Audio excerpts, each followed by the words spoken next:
الحمد للہ رب العالمین والصلاة والسلام علی سید المرسلین اما بعد فاعوذ باللہ من الشیطان الرجیم بسم اللہ الرحمن الرحیم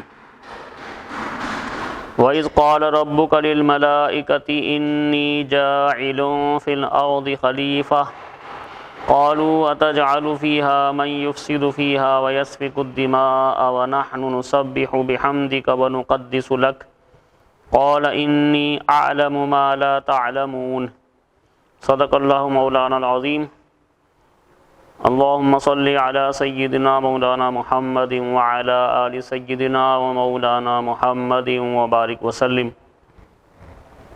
ناظرین کرام، السلام علیکم ورحمۃ اللہ وبرکاتہ.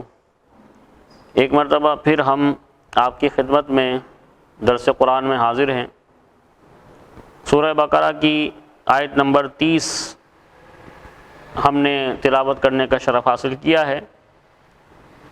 آئیے اس آیت کریمہ سے ہم اپنے درس کا آغاز کرتے ہیں. اللہ تبارک و تعالی نے ارشاد فرمایا وَإِذْ قَالَ رَبُّكَ لِلْمَلَائِكَةِ إِنِّي جَاعِلٌ فِي الْأَرْضِ خَلِيفَةً قالوا أتجعل فيها من يفسد فيها ويسفك الدماء ونحن نسبح بحمدك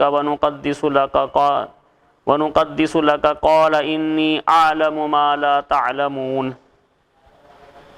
صدق اللہ مولانا العظیم.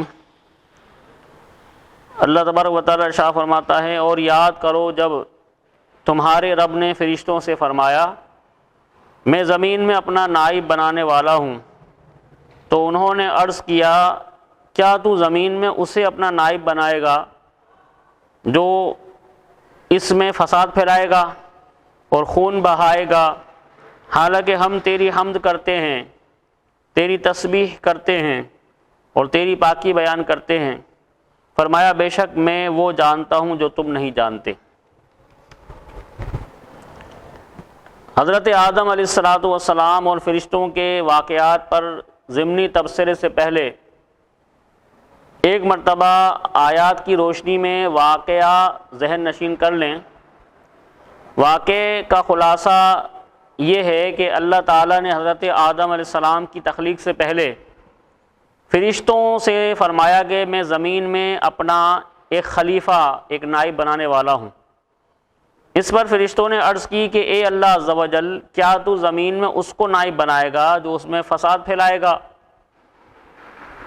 اور خون بہائے گا، حالانکہ ہم ہر وقت تیری تسبیح و تحمید کرتے ہیں، یعنی تیری خلافت کے مستحق ہم ہیں. اللہ تعالیٰ نے فرمایا جو مجھے معلوم ہے وہ تمہیں معلوم نہیں. پھر اللہ تعالیٰ نے حضرت آدم علیہ السلام کی تخلیق کے بعد انہیں تمام چیزوں کے نام سکھا دیے. پھر ان چیزوں کو فرشتوں کے سامنے پیش کر کے فرمایا اگر تم اس بات میں سچے ہو کہ تم ہی خلافت کے مستحق ہو تو ان چیزوں کے نام بتاؤ. فرشتوں نے یہ سن کر عرض کی اے اللہ عز و جل، ہمیں تو صرف اتنا ہی علم ہے جتنا تو نے ہمیں سکھا دیا، ساری علم حکمت تو تیرے پاس ہے. پھر اللہ تعالیٰ نے حضرت آدم علیہ السلام سے فرمایا کہ ان چیزوں کے نام تو بتاؤ. حضرت آدم علیہ السلام نے انہیں ان اشیاء کے نام بتا دیے. تو اللہ تعالیٰ نے فرمایا اے فرشتوں، کیا میں نے تمہیں نہ کہا تھا کہ آسمانوں اور زمین کی تمام چھپی ہوئی چیزیں میں جانتا ہوں اور میں تمہاری ظاہری اور پوشیدہ باتوں کو جانتا ہوں. اس آیت میں اللہ نے فرمایا انی جاعل فی الارض خلیفہ، میں زمین میں اپنا نائب بنانے والا ہوں. خلیفہ اسے کہتے ہیں جو احکامات جاری کرنے اور دیگر اختیارات میں اصل کا نائب ہوتا ہے. اگرچہ تمام انبیاء علیہم السلام اللہ تعالیٰ کے خلیفہ ہیں، لیکن یہاں خلیفہ سے حضرت آدم علیہ السلام مراد ہیں. اور فرشتوں کو حضرت آدم علیہ السلام کی خلافت کی خبر اس لیے دی گئی کہ وہ ان کے خلیفہ بنائے جانے کی حکمت دریافت کریں. اور ان پر خلیفہ کی عظمت و شان ظاہر ہو کہ ان کو پیدائش سے پہلے ہی خلیفہ کا لقب عطا کر دیا گیا اور آسمان والوں کو ان کی پیدائش کی بشارت دی گئی۔ یاد رہے کہ اللہ تعالیٰ اس سے پاک ہے کہ اس کو کسی سے مشورے کی حاجت ہو۔ البتہ یہاں خلیفہ بنانے کی خبر فرشتوں کو ظاہری طور پر مشورے کے انداز میں دی گئی۔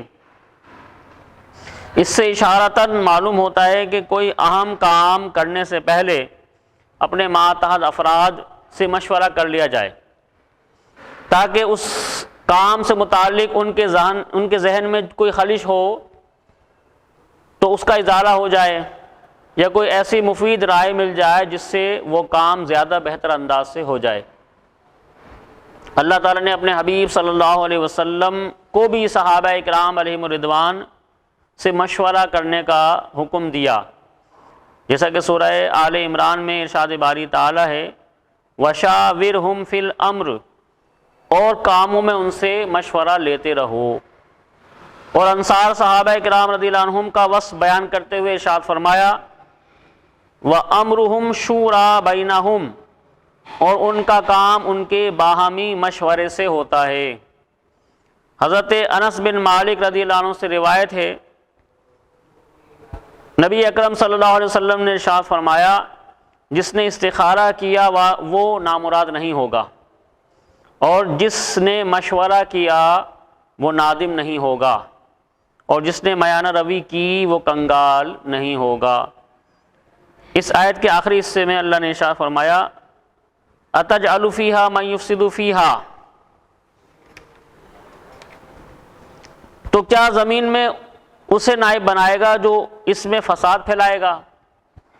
اس کلام سے فرشتوں کا مقصد اعتراض کرنا نہ تھا، بلکہ اس سے اپنے تعجب کا اظہار اور خلیفہ بنانے کی حکمت دریافت کرنا تھا، اور انسانوں کی طرف فساد پھیلانے کی جو انہوں نے نسبت کی تو اس فساد کا علم انہیں صراحتاً یا اللہ تعالیٰ کی طرف سے دیا گیا تھا، یا انہوں نے لوح محفوظ سے پڑھا تھا، اور یا انہوں نے جنات پر قیاس کیا تھا، کیونکہ وہ زمین پر آباد تھے جنات اور وہاں فساد کرتے تھے، تو فرشتوں نے جنات کو دیکھا تھا کہ انہوں نے فساد کیا، تو ممکن ہے کہ انہوں نے ان پر قیاس کرتے ہوئے انسانوں کو بھی فساد پھیلانے کا سبب قرار دیا۔ فرشتے نوری مخلوق ہیں، گناہوں سے معصوم ہیں، اللہ تعالیٰ کے معزز و مکرم بندے ہیں، کھانے پینے اور مرد یا عورت ہونے سے یعنی جنسیت سے پاک ہیں۔ فرشتوں کے بارے میں مزید تفصیل جاننے کے لیے ہم علماء کی کتابوں کا مطالعہ کر سکتے ہیں۔ آخر میں اللہ نے اس آیت میں فرمایا انی اعلم ما لا تعلمون، یعنی بے شک میں زیادہ جانتا ہوں جو تم نہیں جانتے۔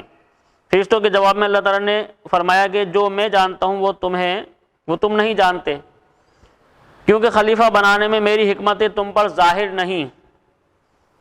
یہ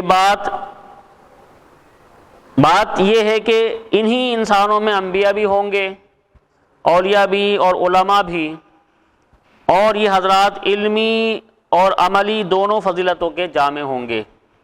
اللہ تعالیٰ سے دعا ہے کہ وہ ہمیں قرآن مجید کی تعلیمات کو سیکھنے سمجھنے کی عمل کی توفیق عطا فرمائے۔ وما علینا الا البلاغ۔